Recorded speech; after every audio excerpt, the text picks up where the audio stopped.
Și eu pe cineva ce ține la viața mea. Am familie frumoasă și o nevastă sau de la Georgilă se va lua de 500 de euro de 50 pentru familia mea frumoasă și toți familiștii sunt româna. Hai mai ceva!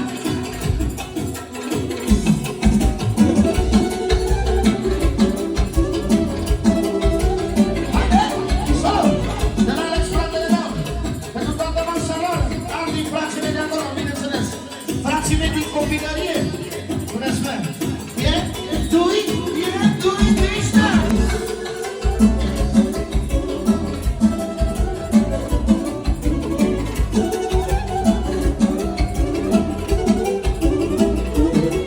Haide!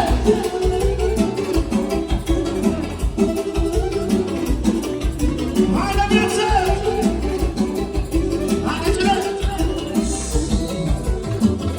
Solo!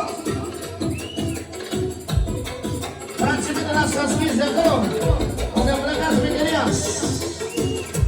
Se premiază 50 de euro pentru Toni băiatul tău, 100 de euro pentru Milan, 200 de euro, 300 de euro pentru la Săschiți, 400, pentru fetele mele, 600, 700 și până la pentru Toni, pentru 1000,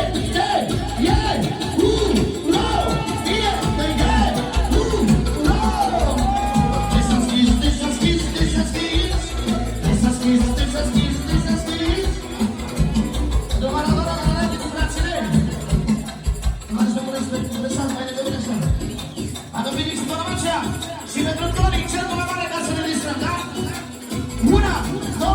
1, 2, 3 și...